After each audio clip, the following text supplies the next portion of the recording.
Satunya adalah yang akan coba kita obrolkan ya pada pagi hari ini, yaitu terkait tentang sebuah potret kehidupan Islam ya di sebuah era, dan itu terekam secara detail oleh seorang petualang yang sungguh sangat luar biasa ya, sangat besar namanya, yaitu Ibnu Battuta.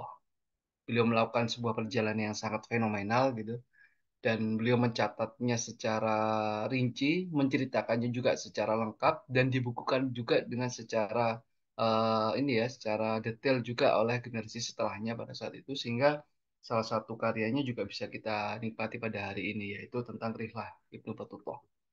Nah, sebenarnya ini nama yang tidak asing ya, Ibnu Battuta ini ya, atau di telinga kita mungkin Ibnu Battuta lah, sama saja ya, tapi logat sebenarnya adalah Ibnu Battuta. Itu sebenarnya namanya nggak asing di telinga kita ya, kalau kita belajar sejarah, sejarah Islam atau sejarah yang lainnya pun kadang-kadang juga kita mendengar nama ini. Beliau berasal dari bumi barat ya, negara yang paling ujung di wilayah Islam, yaitu dari Maroko. Karena memang kenapa terkenal di telinga kita, beliau di kitabnya sangat detail juga menceritakan tentang eh, Sumatera ya, tentang Nusantara. Beliau juga bercerita tentang Jawa. Dan nggak tahu ya, mungkin di waktu SMP atau SMA ketika kita belajar sejarah secara umum, kadang-kadang muncul nama ini, yang itu dijadikan sebuah salah satu rujukan gitu ya. Dan perjalanan beliau itu sungguh sangat fenomenal. Karena apa? Karena dilakukan dengan waktu yang lama ya. Hampir 30 tahun perjalanannya itu, rihlanya itu. Selama 29 tahun, plus minus. Menempuh jarak 140.000 kilometer. Itu ada peneliti yang mencatat perjalanan beliau itu kalau diukur mencapai 140.000 kilometer. Itu kalau mau dihitung diameter bumi, bukan diameter ya, keliling bumi itu bisa nyampe keliling bumi 3,5 kali. Masya Allah. Melalui berbagai benua, 2 sampai 3 benua, dan bisa layak disebut sebagai traveler muslim terbesar ya. Kalau para ulama mengungkapkannya itu sebagai namanya adalah rohala al-millah ya, bahasa ininya ya, bahasa istilahnya rohala al-millah, yaitu petualang yang besar gitu. Luar biasa ya. Dan itu semua catatan perjalanannya dituangkan ke dalam bukunya yang sangat terkenal, yang sangat fenomenal, pada abad 8 Hijriah atau sekitar 14 Masehi ya. Bisa slide selanjutnya. Ini buku yang sudah ada terjemahannya ya. Eh, Judul aslinya adalah Tuhfatul Nuzur fi Ghoraibil Amsar wa Ajaibil Asfar. Terjemahannya di berbagai apa namanya penerbit ada terjemahan Indonesia, yaitu Rihla Ibnu Battuta. Tapi kalau terjemahan aslinya kurang lebih adalah perjalanan atau apa ya, cindera mata dari negeri-negeri asing dan perjalanan yang menakjubkan. Luar biasa. Kitab ini sebenarnya mayoritas memang tulisannya Ibnu Battuta sendiri, catatan perjalanannya. Tapi ternyata ketika ditulis ulang itu dibukukan oleh seseorang yang disebut ulama yang namanya Ibnu Juzai. Jadi Ibnu Juzai itu mencoba untuk merangkum catatan-catatannya ini, karena ini bukan berupa kitab langsung ya, tapi kayak semacam catatan-catatan saja. Dan itu kadang-kadang belum lengkap. Ada yang hilang juga catatannya itu di jalan. Nanti ada ceritanya. Itu dikumpulkan oleh Ibnu Juzai atas perintahnya pemerintah Maroko pada saat itu ya, yang juga menghargai, saya lupa namanya, menghargai ilmu juga, dicatat kemudian diberikan kesempatan kepada Ibnu Battuta untuk menceritakan ulang, dan lahirlah kitab ini ya, kitab terjemahnya dari Rihlah Ibnu Battuta. Bisa slide selanjutnya dok. Oke, nama asli beliau adalah Muhammad ya, Muhammad bin Abdullah bin Muhammad bin Ibrahim, atau nama kunyahnya adalah Abu Abdillah. Tapi di telinga kita ya, di eh, apa namanya, eh, sejarah Islam ya, itu dijuluki sebagai Ibnu Battuta. Nah, beliau bukan orang Arab, bukan orang Arab. Beliau berasal dari ya namanya adalah suku Alawati ya, bagian dari suku Barbar, Hamazik. Ini suku yang paling dominan menempati wilayah Afrika Utara ya, Maroko, Tunis, Jazair itu sukunya suku Barbar. Perlu diketahui Barbar itu bukan apa ya, bukan identik dengan sifat atau mungkin kebiasaan enggak ya. Barbar itu nama suku, nama suku. Dan mayoritas apa namanya Barbar ini melahirkan banyak kesatria ya. Salah satu contohnya yang paling fenomenal itu mungkin di teman-teman pernah mendengar Torik bin Ziyad yang pertama kali membuka wilayah Islam di tanah Andalus, Spanyol ya. Itu dari suku Barbar ini, suku Barbar. Asalnya pun sama dari Tanjir, Tanjir atau bahasa Arabnya sih Tonja, ya, Tonja. Itu dari Maroko, dari Maroko. Jadi kalau ke Tanjir itu katanya sih saya juga belum pernah ke sana ya. Itu dekat banget itu dengan wilayah Eropa, sangat dekat. Jadi kalau misalnya berada di daerah Tanjir ini sudah bisa ngelihat ini, ngelihat dataran Spanyol, itu. Sangat dekat. Dan beliau berasal dari sini, Ibnu Battuta itu. Beliau lahir tahun 703 Hijriah atau sekitar 1304 Masehi ya. Wafatnya 779 Hijriah atau 1377 jadi usianya ya 76 tahun. Ini usia Hijriah ya, 76 tahun. Jadi cukup cukup tua beliau, cukup tua. Slide selanjutnya. Nah ini, perjalanannya dimulai pada saat beliau berusia 21 tahun, mulai tahun 725 Hijriah sampai 754. Jadi sekitar ya tadi 29 tahun beliau melakukan perjalanan ini. Bayangkan. Berangkat dari Maroko itu usia 21 tahun, kembali ke sana sudah umurnya 50-51 tahun. Itu benar-benar memakan waktu yang sangat lama ya. Nah, Ibnu Battuta itu melakukan ekspedisi perjalanannya ini di era Mamalik di Mesir. Ini yang paling cukup-cukup ini ya besar ya kekuasaan Islam. Atau sekitar 50 tahun setelah Baghdad itu runtuh. Jadi Baghdad itu runtuh ya atau sudah hilang gitu ya, karena gempuran dari tentara Mongol. Nah, setelah 50 tahun setelahnya itu ini eh, siapa Ibnu Battuta ini melakukan sebuah perjalanan ini. Dan di saat yang sama ini merupakan awal berdirinya Turki Utsmani.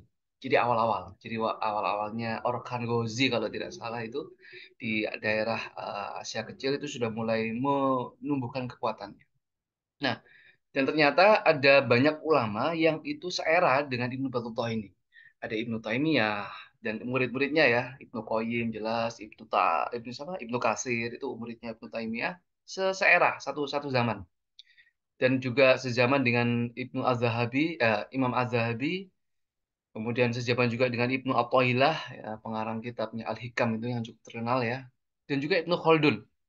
Dan kalau nggak salah di wilayah yang sama, Ibnu Khaldun juga di daerah sini, daerah Fes ini, daerah daerah daerah Maroko ininya asalnya. Nah, eh dan beliau perjalanannya ya sekitar abad ke-8 Hijriah. Kalau mau disukupkan yang lebih luas, beliau melakukan perjalanan sebelum eranya Vasco da Gama itu ya, kayak traveler atau mungkin seorang petualang dari Eropa ya, dari barat ya. Sebelumnya Vasco da Gama, sebelumnya juga Christopher Columbus. Nah, yang menjadi menarik adalah apa sih yang membuat beliau ini Ibnu siapa? eh Ibnu Battuta ini begitu terkenal ya, nggak hanya di dunia Islam saja, tapi di seluruh dunia. Orang-orang Barat itu juga mengakui kehebatan Ibnu Battuta ini perjalanannya. Karena memang selain lebih dulu ya dibandingkan dengan ekspedisi Barat ya seperti tadi ya Vasco da Gama, Christopher Columbus, terus kemudian dan lain-lain ya. Ada perbedaan mencolok di sini antara Ibnu Battuta dengan petualangan dari Barat itu tadi, penjelajah ya. Kalau yang dari Barat penjelajah dari barat itu merupakan misi resmi ya. Dan ada penyandang dananya dan ini ya mengemban misi khusus, tujuan khusus, yaitu mencari wilayah baru, mencari pasar baru, mencari sumber penghasilan baru. Mereka kayak gitu. Christopher Columbus itu yang merupakan apa ya, cikal bakal kejayaan Spanyol itu menemukan tambang emas di Amerika Latin contohnya. Vasco da Gama juga mencari rempah-rempah. Akhirnya nanti nemuin ini ya, nemu ke Asia Tenggara ya, Nusantara. Sampai ke Indonesia juga Vasco da Gama yang dicari rempah-rempah. Dan ini membuat negara-negara lain ya, Portugal, Inggris, sampai Belanda juga itu ya nyampe ke Indonesia. Itu misi mereka. Ada misi untuk benar-benar mengeksplorasi dan mengeksploitasi wilayah negara lain di muka bumi ini untuk diambil ininya, kekayaannya. Dan nanti nyambung ke era kolonialisasi, jelas itu. Jadi mereka itu ada sponsornya, karena ada misi besar di sana. Beda dengan Ibnu Battuta. Kalau Ibnu Battuta itu ya ngapain sih ke Sumatera gitu jauh-jauh, buat apa gitu cerita tentang Jawa. Nyampe ke Filipina, nyampe ke Cina. Ibnu Battuta nyampe ke Cina. Dan yang jika diukur itu ya nggak mungkin jika orang per orang itu bisa melakukan perjalanan ini. Tapi ini Ibnu Battuta itu melakukannya dengan sendirian. Tidak ada sponsor, tidak ada korporasi yang mendukung, sendirian. Tidak dalam misi negara, disuruh pemerintah, nggak. Benar-benar sendirian petualangannya. Luar biasa. Dia hanya seorang muslim biasa, ya berjiwa petualangan, dalam rangka untuk mencari ayat-ayat Allah yang tersebar di muka bumi. Udah itu aja. Dari ujung Afrika tadi ya, Maroko, sampai nyampe ke Nusantara. Dari Tanjir, kota kecil di kota Fes, Maroko itu, yang disebut dengan sebagai mutiaranya Afrika ya. Karena itu Tanjir itu memang beda ya. Sering dibuat syuting ya kalau nggak salah ya, film-film Hollywood itu di Tanjir gitu. James Bond itu syutingnya di sini di Tanjir ini. Itu kotanya unik lah, katanya kotanya unik luar biasa. Nah, dengan perjalanan yang sangat luar biasa ini dari ujung Afrika sampai ke ujung timur ini dengan biaya sendiri, dengan perjalanan pribadi, bayangkan. Ibnu Battuta keluar rumah itu hanya membawa beberapa keping emas saja, keping dinar, dinar aja, nggak banyak. Yang secara logika ya nggak bakalan cukup untuk membiayai perjalanan yang sangat dahsyat itu ya. Seperti tadi, 140.000 kilometer perjalanannya. Bayangkan, 3,5 kali ngelilingi bumi itu kalau di- diteliti. Ini versinya peneliti sejarah Islam ya, Dr. Husain Mu'nis ya kalau nggak salah. Atau kalau mau dikonversi ada yang bilang mencapai 44 negara yang disinggahi oleh ini Ibnu Battuta ini kalau hari ini dikonversikan. Ini menarik. Bagaimana bisa Ibnu Battuta itu survive ya, dengan keterbatasan modal yang ada. Dan atas dasar apa ini yang penting. Ibnu Battuta ini melakukan perjalanan dahsyat ini.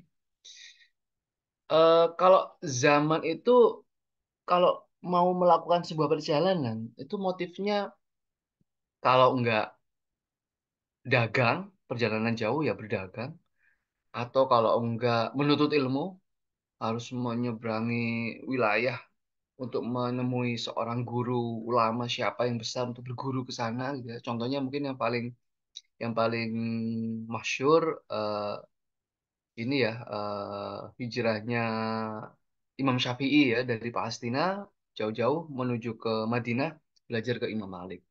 Itu menuntut ilmu safarnya. Atau kalau enggak pergi haji itu aja. Jadi nggak ada pada saat zaman itu ya nggak ada istilah refreshing, jalan-jalan gitu ya, traveling, ya healing gitu apalagi.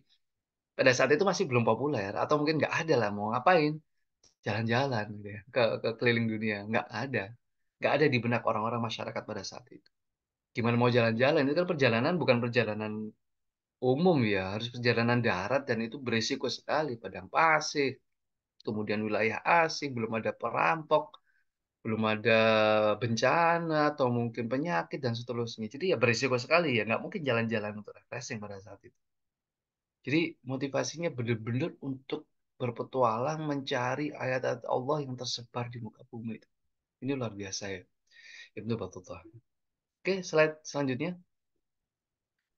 Data yang menarik selanjutnya adalah slide sebelumnya. Oh ya ini.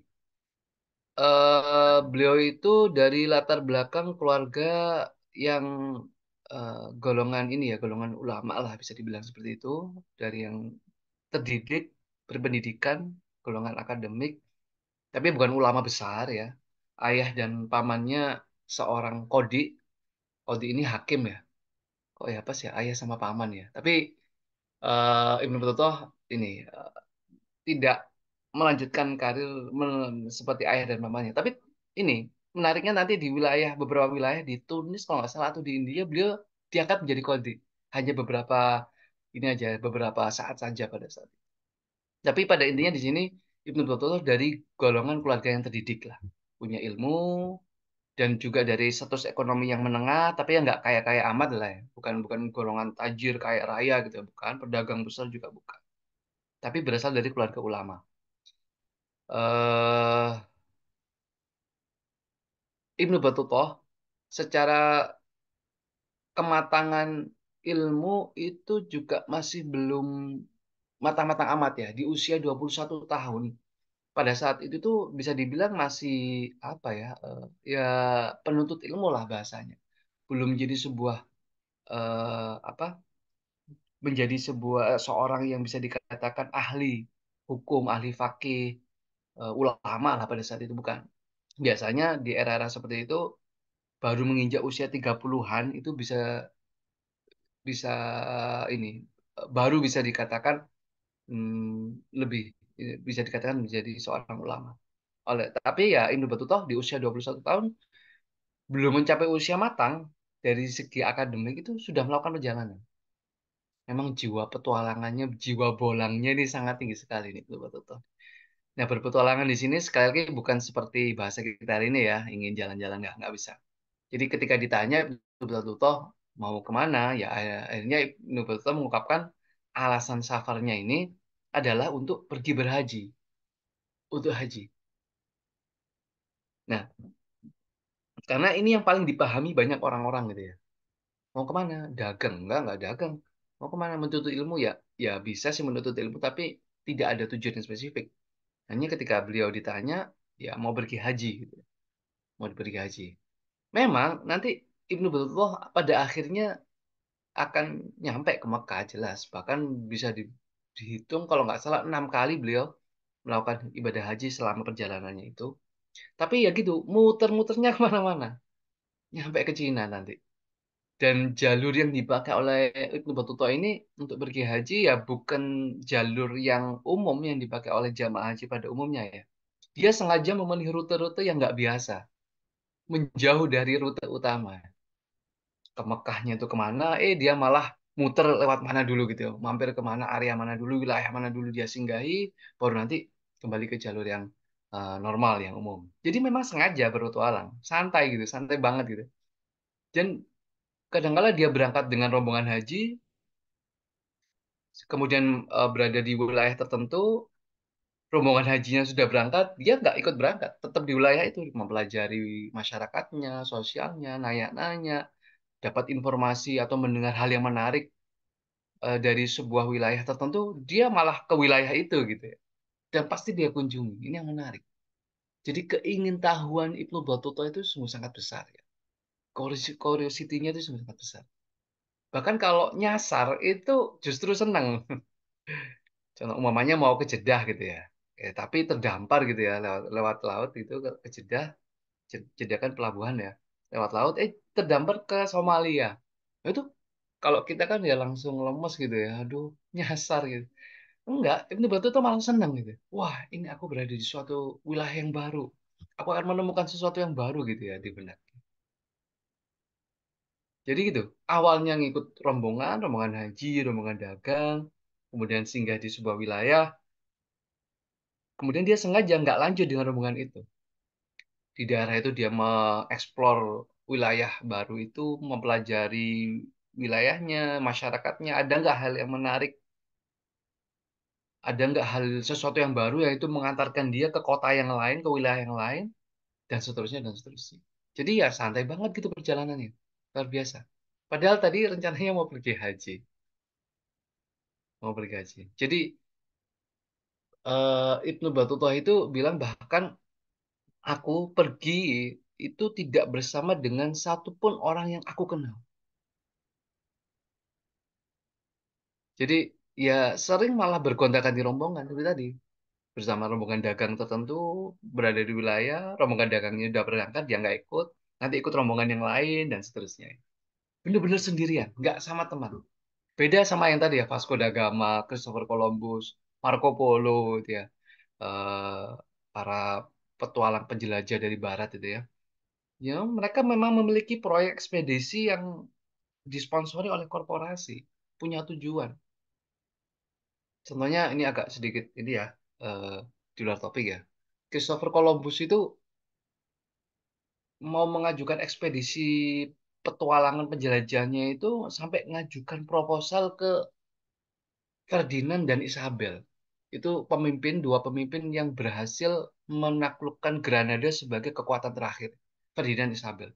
Jadi setelah pemimpin Granada Muslimin itu menyerah, mengasihkan kunci Granada itu ke Ferdinand dan Isabel, pemimpin kerajaan Katolik Spanyol itu ya. Itu di belakangnya itu sudah siap proposal itu Christopher Columbus untuk melakukan perjalanan, untuk melakukan ekspedisi tujuannya kemana? Ke India, nyari rempah-rempah, tapi ngelewati Amerika. Ya, emangnya Christopher Columbus itu ke Amerika kosongan gitu ya? Apa namanya? Nekat gitu ya? Enggak. Christopher Columbus sudah bawa peta. Peta yang buat adalah ya para geografer Muslim. Salah satunya yang yang cukup terkenal ya Abu Ubaid al-Bakri ya. Itu sudah melakukan sebuah ekspedisi 400 tahun sebelum Christopher Columbus itu melakukan ekspedisi. Jadi ini sekitar tahun berapa saya lupa ya. Jadi eh, Abu Ubaid al-Bakri itu di catatan perjalanannya bilang bahwa kalau matahari itu terbenam di Atlantik, maka matahari itu akan terbit dari Cina. Kalau kita berlayar ke Atlantik, maka nanti akan bisa menembus ke Cina. Nah, dan Christopher Columbus melakukan itu dengan petanya Abu Ubaid al-Bakri dan petanya yang lainnya juga, Al-Idrisi dan seterusnya. Sudah tahu, jadi ya bukan dibilang penemu Amerika, enggak, sudah ada Amerika sebelumnya. Jadi Christopher Columbus hanya melanjutkan perjalanan dan menyempurnakan perjalanan saja. Vasco da Gama juga seperti itu, tujuannya sama, ke India juga. Tapi menyusuri Afrika, lewat perairan Arab, sampai ke India dan seterusnya. Nah, sedangkan Ibnu Battuta ya tentu saja karena sama seperti traveler barat tadi ya, Ibnu Battuta karena dari golongan yang terdidik, golongan akademik, ya juga memiliki bekal yang sama ya, peta-peta geografi wilayah Islam juga sudah punya. Kan memang ilmu geografi itu sudah ilmu yang sudah lama ya, ilmu yang sudah tua, banyak yang sudah familiar. Sejak dulu kaum muslimin juga update banget tentang wilayah-wilayah dunia, wilayah-wilayah Islam dan non-Islam, wilayah bumi juga banyak. Ada kitab yang namanya Mu'jamul Buldan, kitabnya itu karangan Yakut Al-Hamawi, itu isinya ensiklopedia negeri-negeri. Nah, itu 30 jilid isinya. Isinya tentang negeri-negeri di dunia ini apa saja dan bagaimana cara mengakses negeri itu, apa saja di dalam negeri itu. Itu sudah ada di kitabnya Mujamu Buldannya Yakut Al-Hamawi itu. Kemudian ada yang mulai gambar. Yang terkenal yaitu tadi ya, ada Al-Idrisi, sudah gambar peta secara detail sekitar ya 100 sampai 150 tahun lah sebelum Ibnu Battuta itu sudah ada petanya. Bahkan Al-Idris itu membuat bola dunia. Jadi fix di sini ya, bumi itu bulat ya, bukan datar ya, bumi itu bulat. Ini sudah sejak dulu ulama Islam menemukan penemuan-penemuan ini. Oke, slide selanjutnya. Jadi Ibnu Battuta itu ketika memasuki sebuah wilayah, itu juga nggak kosongan juga, enggak ya, nggak bondo nekat, enggak. Sudah punya peta, sudah punya data, dan bekal apa saja yang ingin dipelajari dan seterusnya. Jadi ketika masuk wilayah tertentu juga sekedar eh, nggak sekedar ini ya, nggak melengkapi data ya, justru melengkapi data. Karena data-data peta atau mungkin kitab-kitab geografi sebelumnya kadang-kadang nggak detail. Nah, di sini Ibnu Battuta mencoba untuk mendetailkan itu. Yang menarik, Ibnu Battuta tidak hanya sekedar menulis negara, wilayah, dan cara kesananya, enggak. Tapi diceritakan testimoni dari Ibnu Battuta itu juga orang-orangnya, ya masyarakatnya, kebudayaannya bagaimana, kebiasaan masyarakatnya seperti apa, hasil buminya, politiknya, dan seterusnya. Jadi nggak hanya sekedar detail ini ya, data-data geografis saja. Enggak.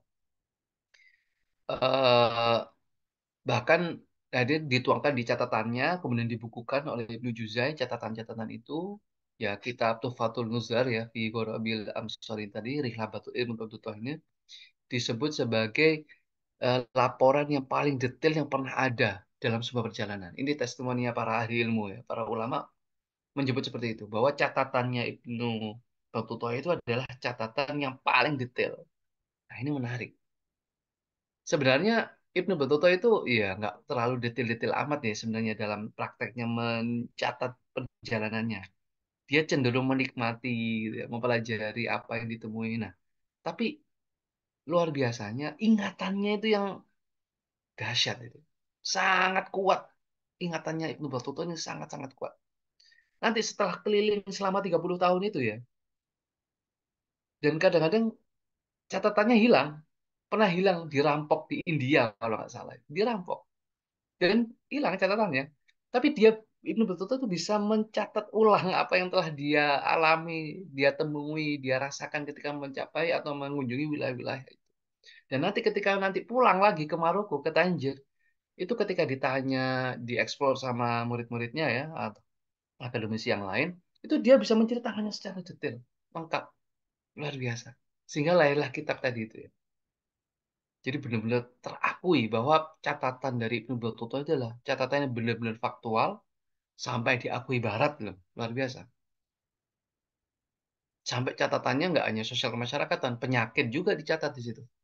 Bisa teman-teman baca di bukunya itu. Wabah terjadi di sini, kemudian obat-obatannya ini, aku menggunakan obat ini, tanaman ini, dan seterusnya. Itu dicatat secara detail. Yang itu tidak ada dalam catatan perjalanan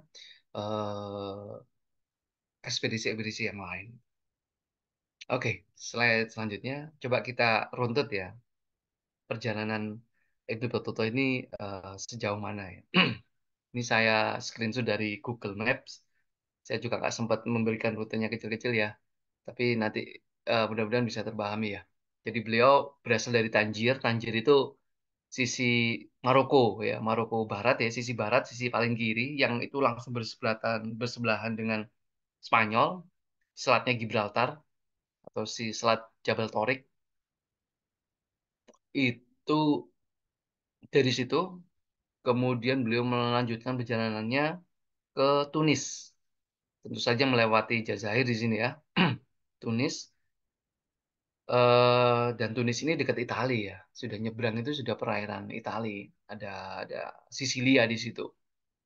Dan berarti itu juga berarti jalur dagang yang sangat-sangat ramai. Sudah umum lah jalur ini.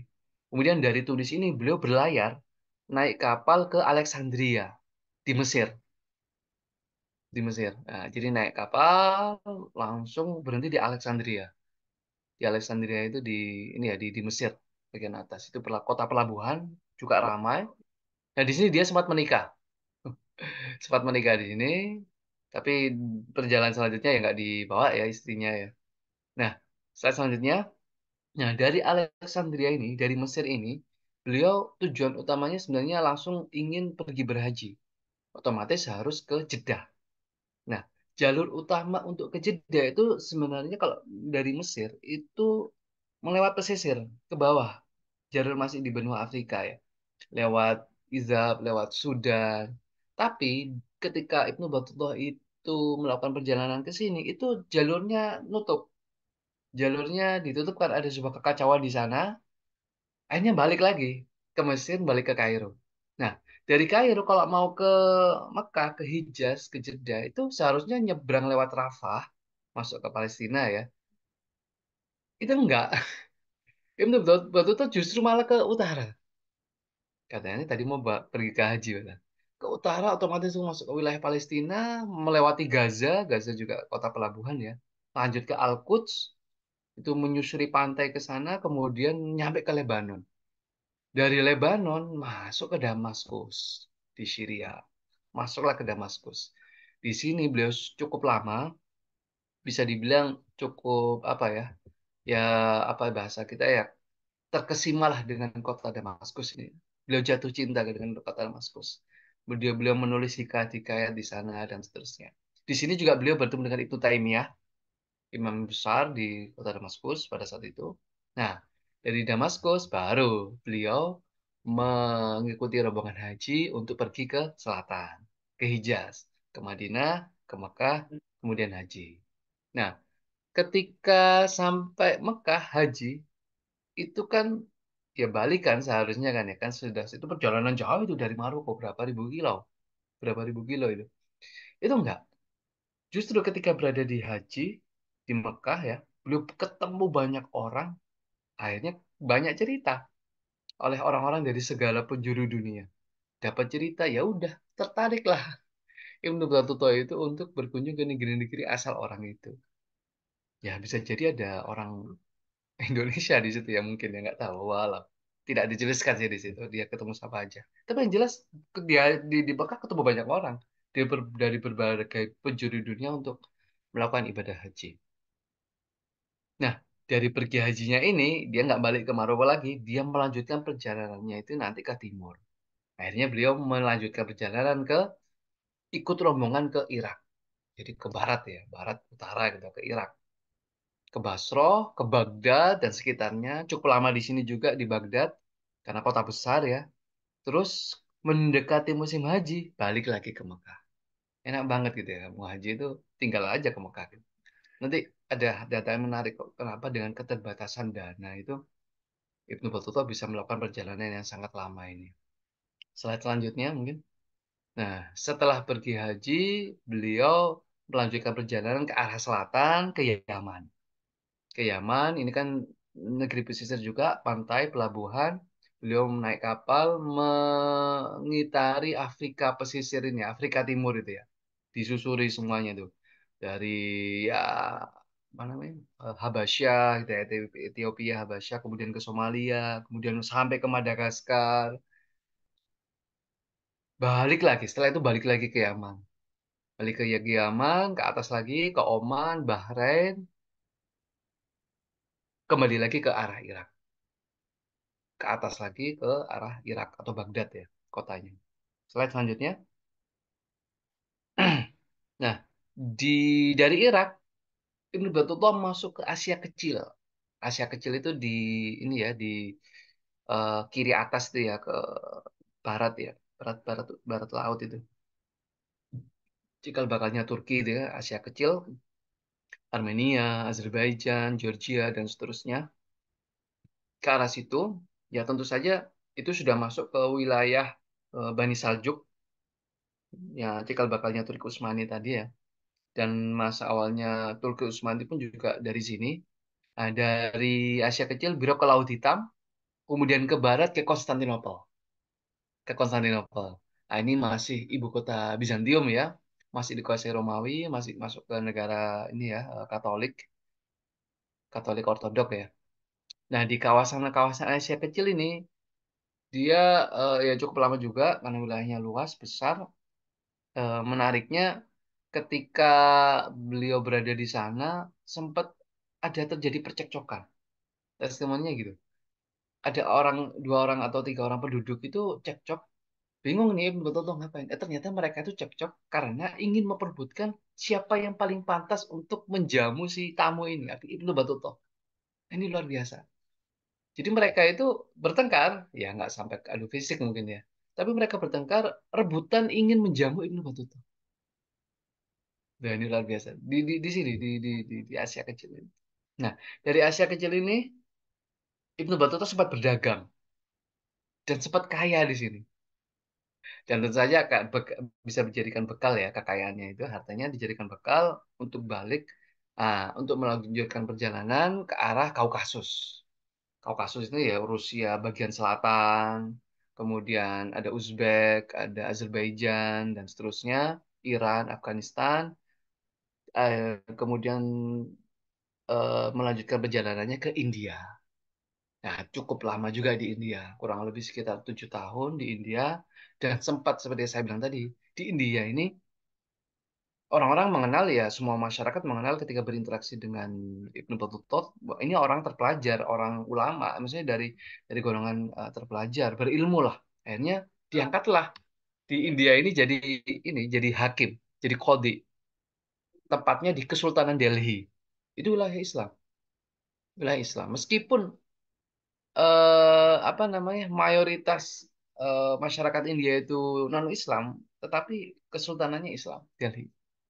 Selain jadi hakim, Ibnu Battuta di India itu juga didaulat sebagai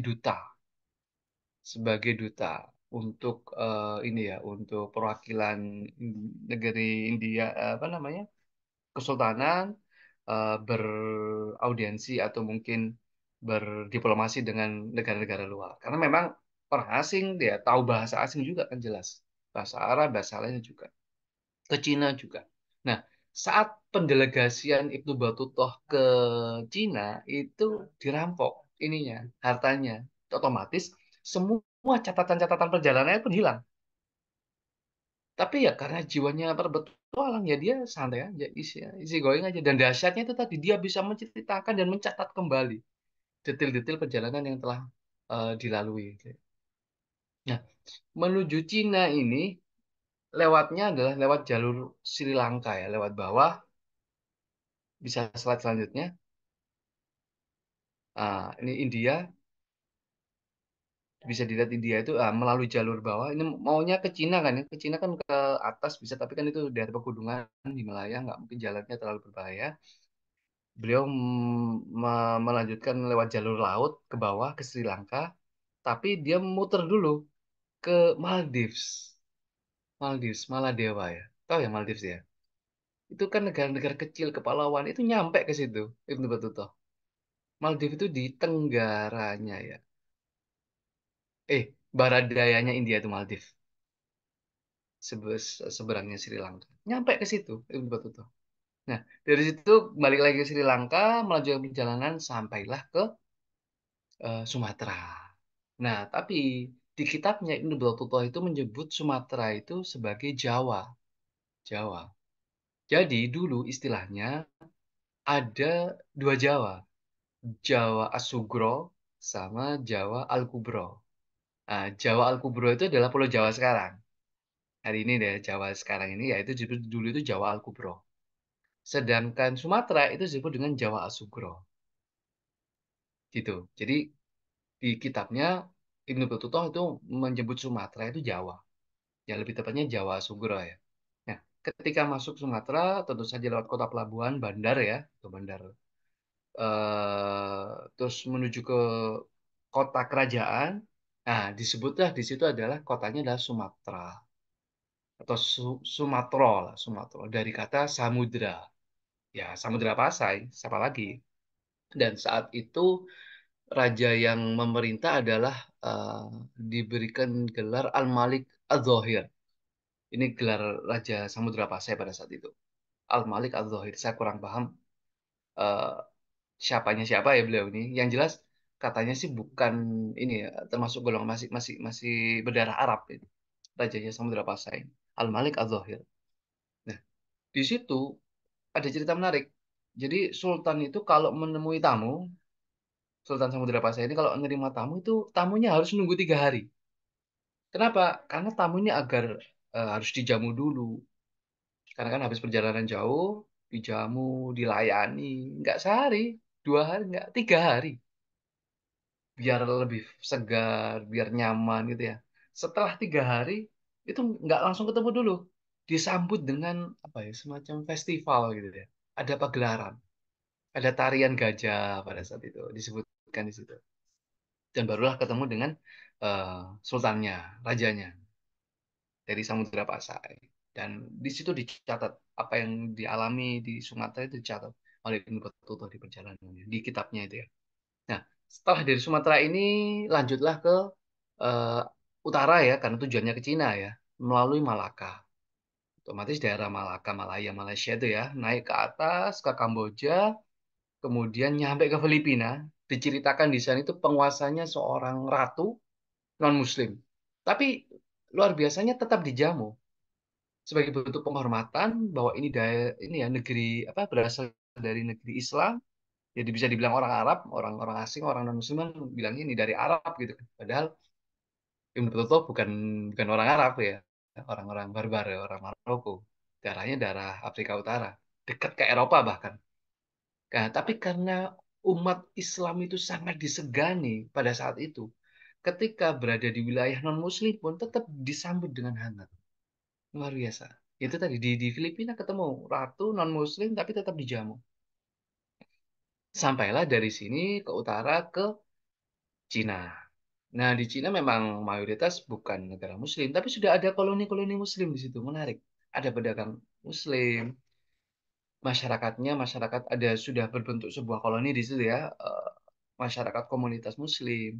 Bahkan pemerintah Cina itu menunjuk hakim kodi khusus yang kodi ya di wilayah Cina, di wilayah non-Muslim itu karena ada wilayah Islam yang sangat kuat di situ, ditunjuklah diizinkan eh, seorang kodi hakim untuk memecahkan masalah-masalah yang ada di wilayah Islam di Cina itu. Nah, cukup lama juga di Cina. Hanya dari Cina itu balik lagi ke India, dari India balik lagi lewat selatan ke Yaman, dari Yaman ya selatan perairan Yaman, Yaman itu nanti lewat darat ke Damaskus tadi, haji lagi ke Mekah, kemudian dari Mekah balik lagi ke Maroko. Singkat ceritanya seperti itu perjalanan pulangnya. Terus itu belum selesai. Sampai Maroko belum selesai. Ini saya belum menyampaikan ke slide-nya ya, saya lupa. Dari Maroko, beliau melakukan perjalanan babak dua. Itu sudah berapa tahun itu? 22 tahun itu perjalanannya. Sampai ke Maroko, ke Tangier tadi ya. Setelah itu, beberapa tahun kemudian beliau melanjutkan perjalanan, tapi ke utara. Ke Eropa, ke dataran Eropa, ke Andalus. Memang sudah mulai sisa-sisa Andalus ya, tidak seperti ketika zaman Andalus di era-era keemasan enggak. Tapi beliau sudah ke ini ya, ke wilayah aduh saya lupa namanya. Almeida, kemudian Malaga, juga yang terakhir jelas ke Granada ya sebagai wilayah Islam terakhir di tanah Andalus. Dari Andalus nggak beberapa tahun kemudian balik lagi ke Maroko, belum selesai perjalanan.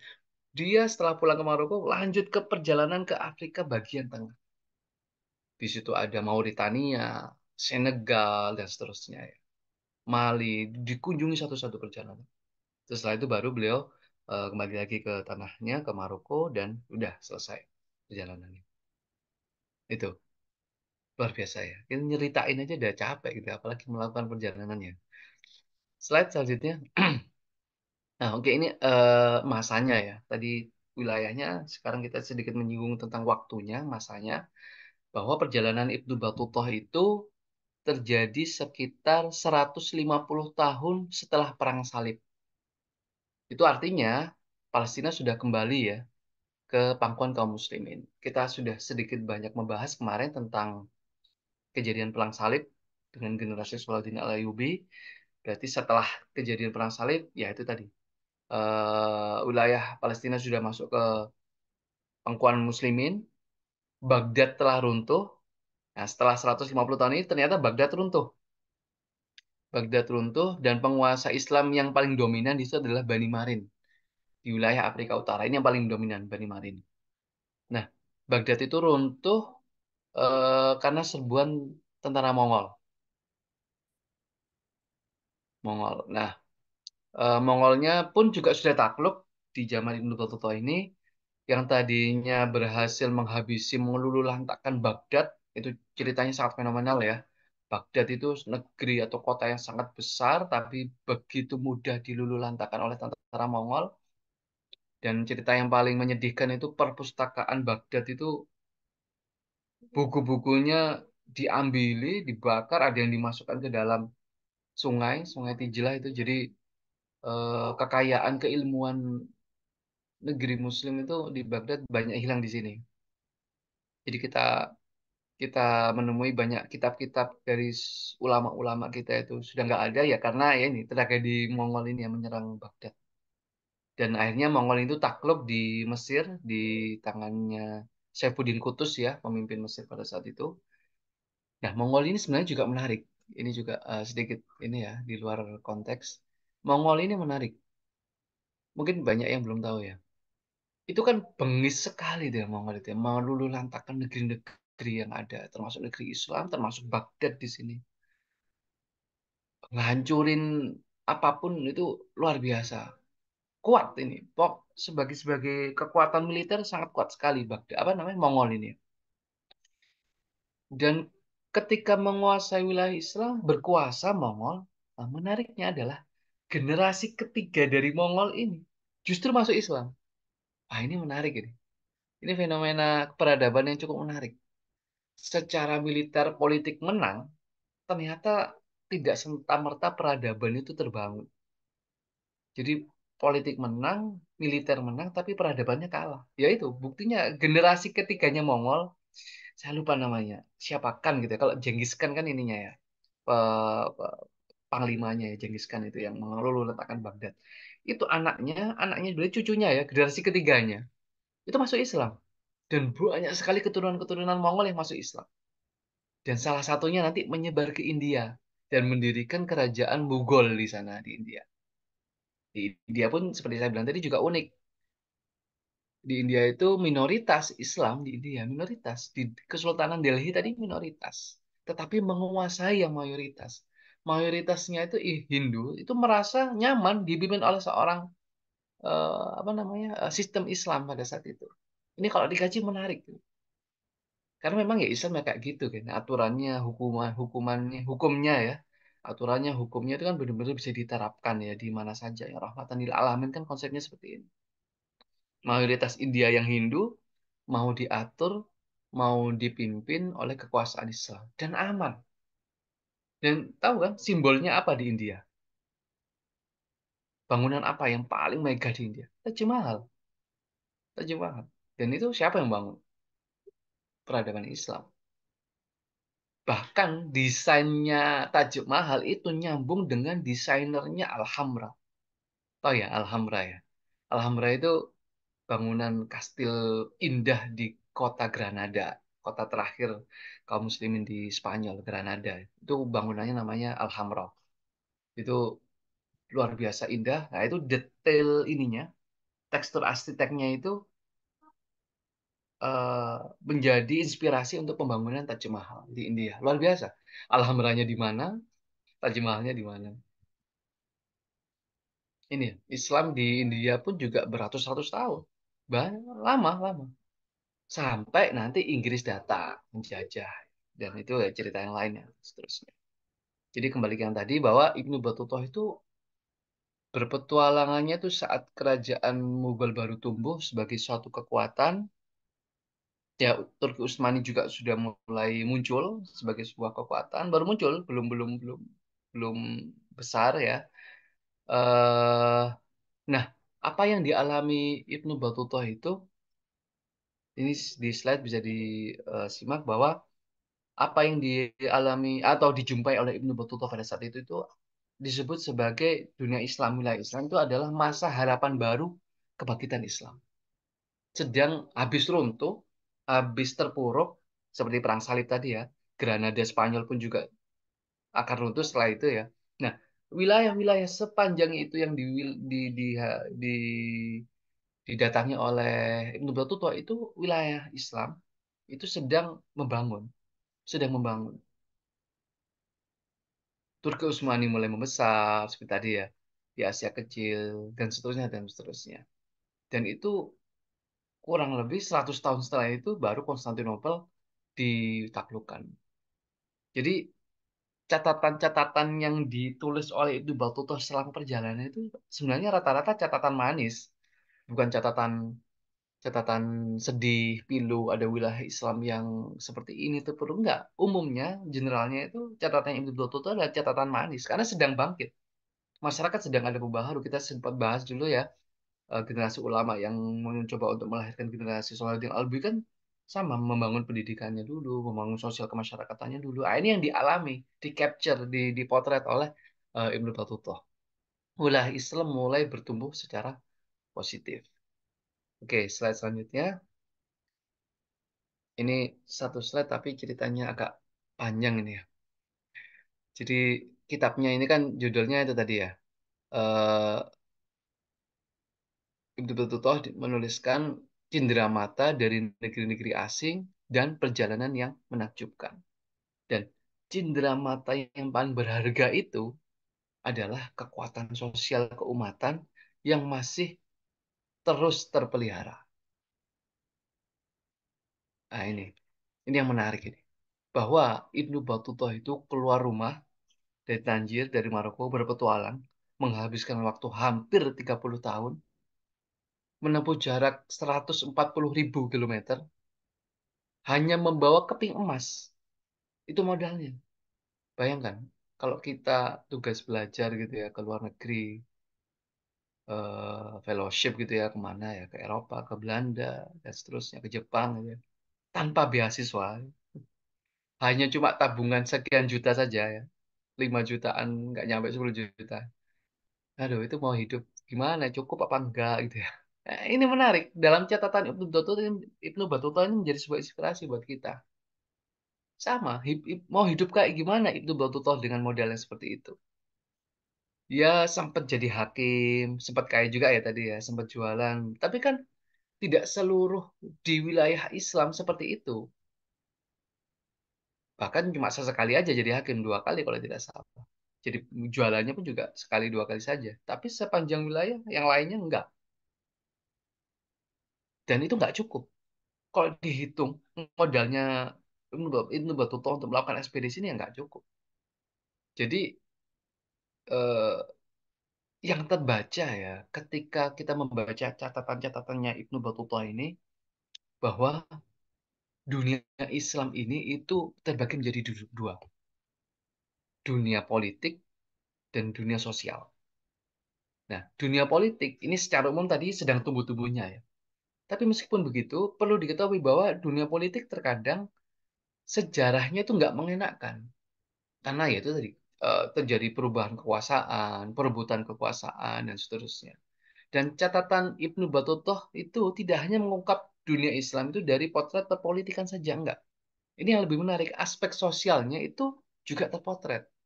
Dari Tanjir, Maroko ya, sampai Sumatera, sampai Beijing, sampai Laut Kaspia, Asia Kecil, dan seterusnya, Rusia bagian selatan, itu hanya membawa keping emas beberapa saja, berpuluh-puluh tahun, itu cukup. Kenapa? Karena umat Islam secara sosial ya, dari ujung ke ujung itu, dari Masyrik sampai Maghrib, itu kekuatan sosialnya masih sangat-sangat ideal.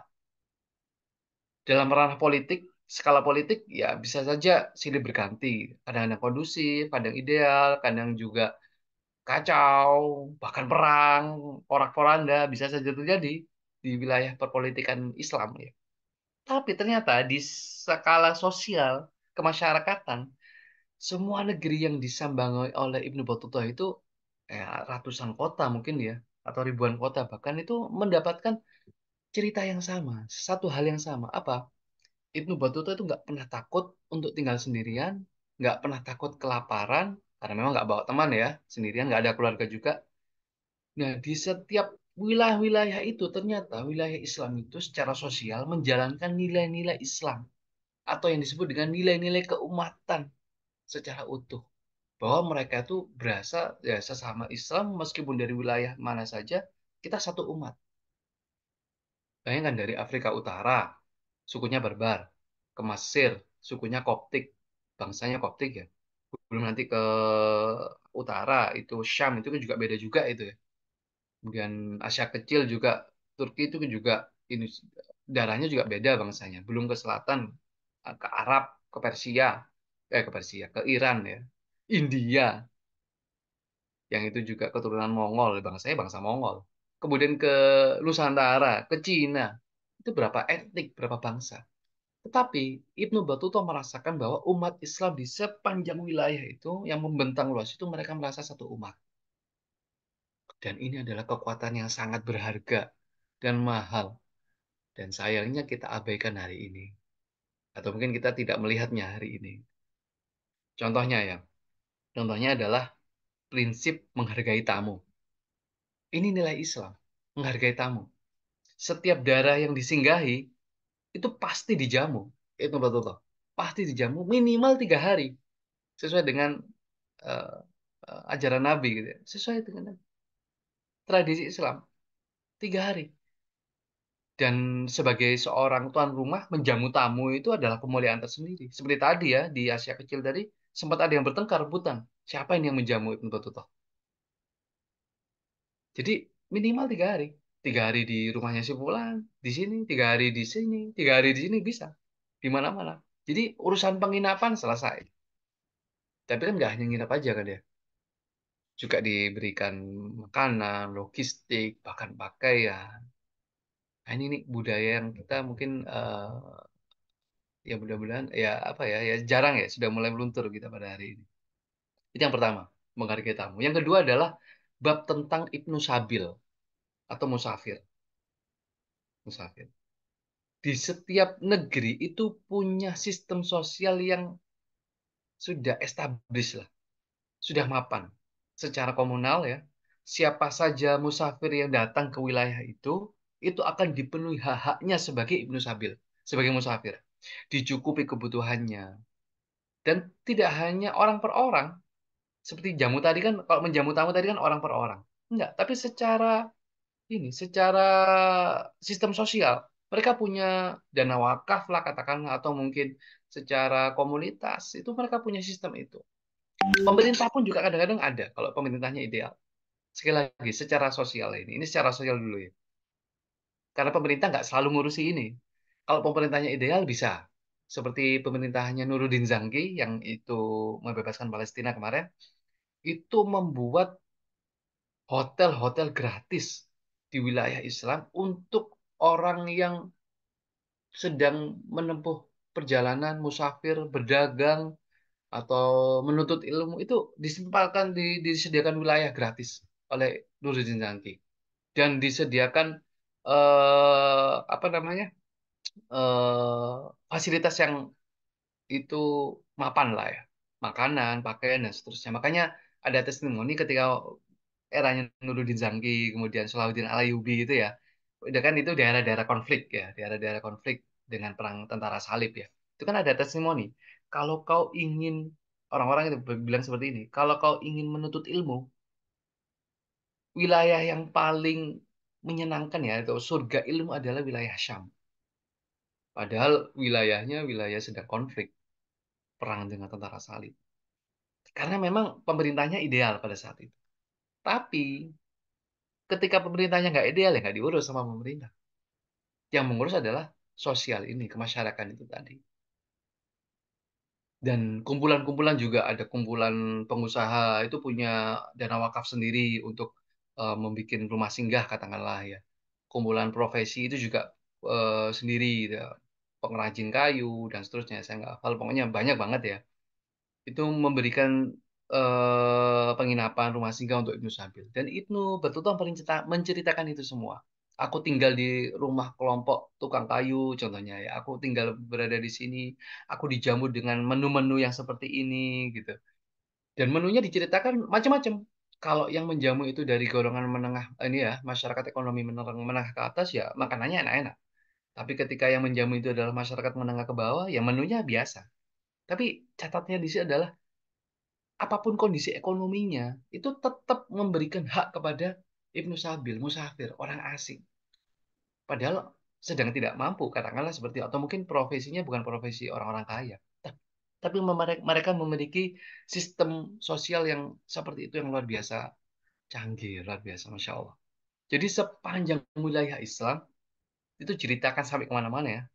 Dari Maroko sampai Cina, ya itulah umat seperti itu, kekuatan umat.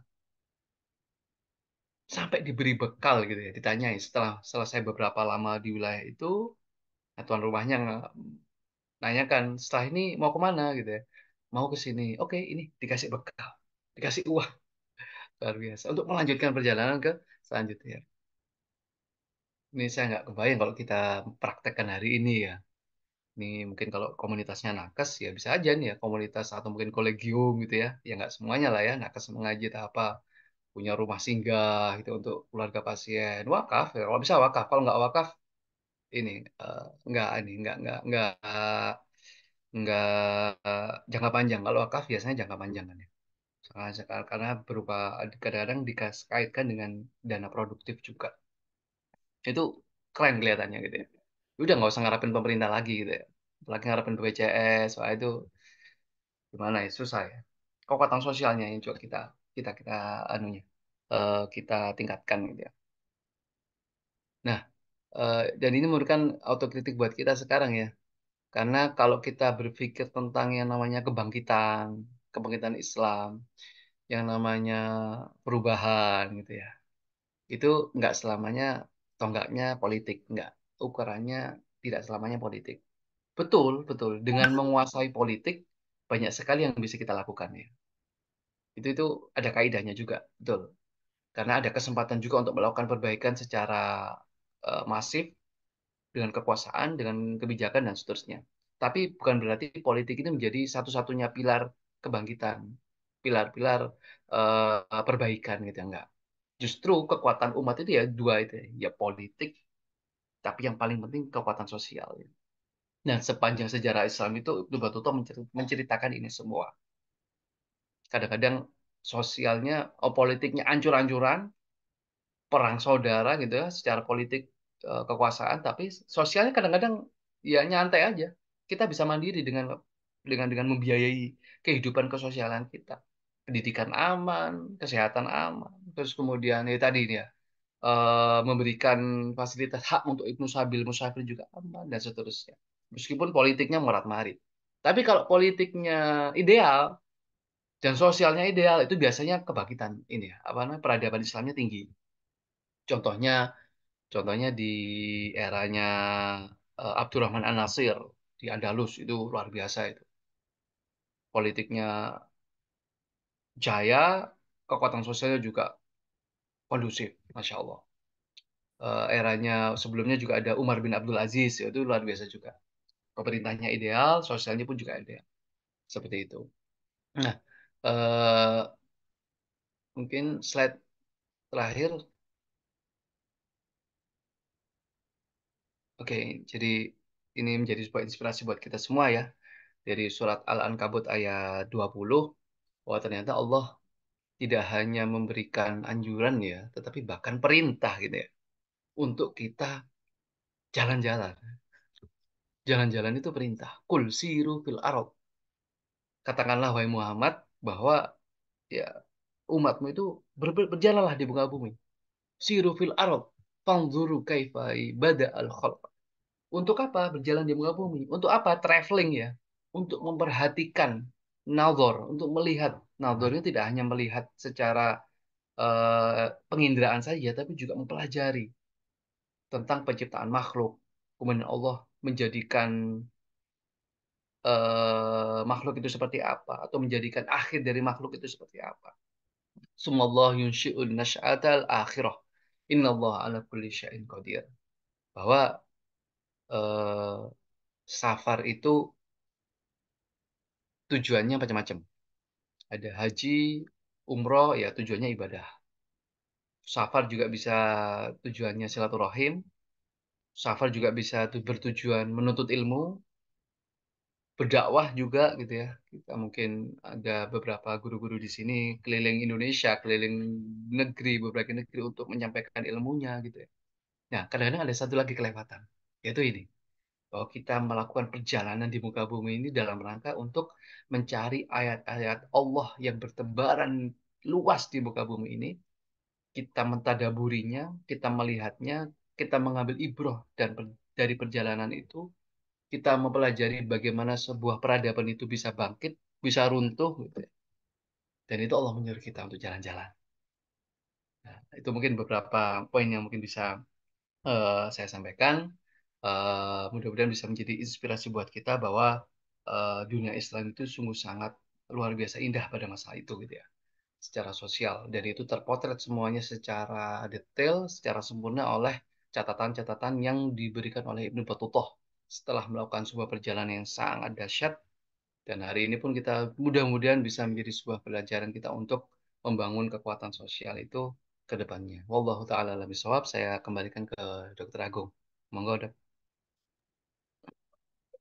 Betul sangat Ustaz Dr. Faisal Mahdi. Jazakallah khair telah membawa kita semua seperti mengikuti perjalanannya Ibnu Battuta. Ya. Jadi dalam 30 tahun perjalanan seperti kita di dalam 1 jam sekitaran ini kita bisa melihat dan mengambil hikmah. Masya Allah, matur nuwun sangat Ustaz Dr. Faisal. Monggo hadirin yang ingin bertanya, berdiskusi, atau menyampaikan satu hal, dipersilakan monggo.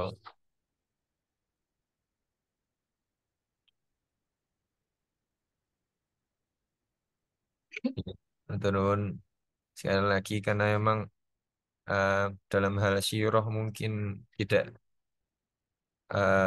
banyak, eh, khususnya saya pribadi tidak bisa mengikuti seperti yang diceritakan oleh Ustadz Dr. Faisal Mahdi dan ketika kita diberikan kajian-kajian tentang syirah Islam ini seperti kita tergugah ya. Alhamdulillah kita tergugah termasuk juga bagaimana apa ini yang memperlakukan Ibnu Sabil termasuk juga yang di sekitaran kita ya, yaitu pasien-pasien yang tadi disampaikan yang memang perjalanan dalam pengobatan ya, dan itu sangat membutuhkan bantuan kita sebagai tuan rumah.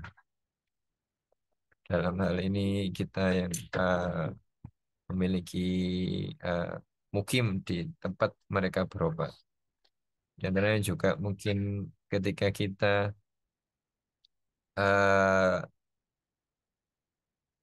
berpikir bahwa satu modal tertentu harus dibutuhkan dalam perjalanan seperti apa yang kita inginkan. Ternyata Ibnu Battuta yang hanya memiliki modal yang tidak banyak gitu, tadi beberapa keping dinar mungkin ya di bawah 10 juta lagi itu bisa 140.000 kilometer ya Masya Allah.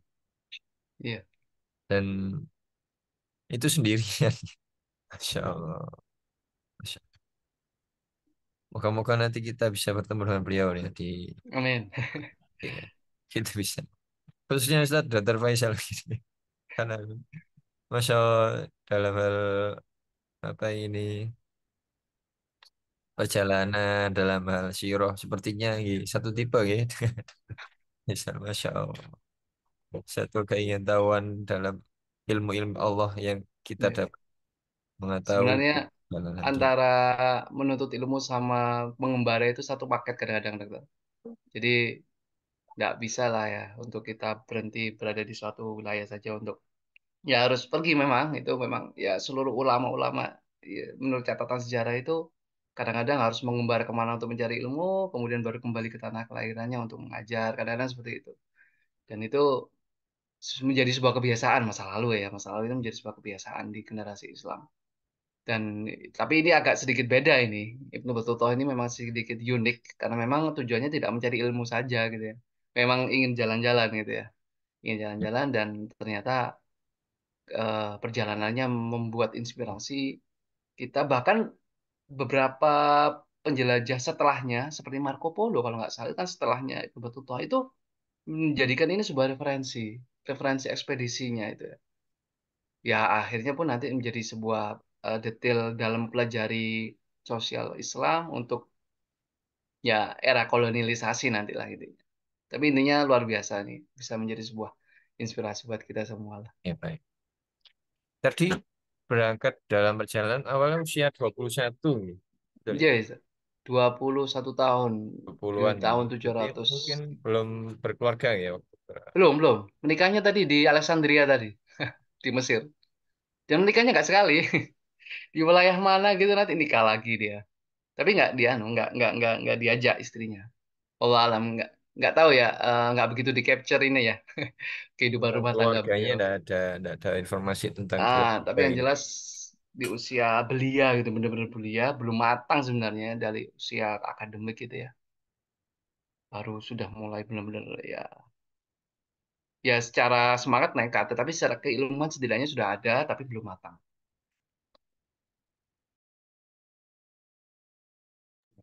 Ini Pak Yusat, betul sangat. Mungkin kalau tidak ada yang ingin didiskusikan, sekali lagi saya pribadi sangat berterima kasih betul sangat sudah menyempatkan waktu dalam kajian-kajian rutin kita yang sudah prolong ya. Yang awalnya kita ingin membahas tentang sirah nabawiyah 10 pertemuan ini mungkin sudah hampir 20 pertemuan. Betul sangat Iya, terus sama-sama. Maaf kalau kurang. amal kebaikan yang berlipat ganda insya Allah dan moga-moga Iya. dapat berlanjut ya Ustaz. Betul sangat kalau tidak ada yang ingin didiskusikan mohon berkenan untuk menutup dengan doa Ustaz. Betul. Baik, izin untuk kita tutup dengan doa. Kita awali dengan istighfar terlebih dahulu. Astagfirullahaladzim, astagfirullahaladzim, astagfirullahaladzim. Astagfirullahaladzim. Allahumma salli wa sallim wa barik ala Nabi Muhammadin wa ala alihi wa sahbihi wa baraka wa sallim. Hamdan yu'afi ni'amahu yukafi mazidah. Ya Rabbana lakal hamdu kama yanbaghi li jalali wajhika wa 'azimi sultanik. Allahumma inna nas'aluka salamatan fid din wa afiatan fil jasad wa ziyadatan fil ilmi wa barakatan fil rizqi wa taubatan qabla al maut wa rahmatan 'inda al maut wa maghfiratan ba'da al maut. Allahumma hawin 'alaina fi syakaratil maut wa najata minan nar wal 'afwa 'inda al hisab. Allahumma inna nas'aluka ilman nafi'an wa rizqan tayyiban wa amalan mutaqabbalan. Allahumma inna na'udzubika min ilmin la yanfa' wa min qalbin la yakhsha' wa min nafsin la tashba' wa min da'watin la yastajabu laha. Allahumma rabbana hab lana min azwajina wa dhurriyyatina qurrata a'yun waj'alna lil muttaqina imama.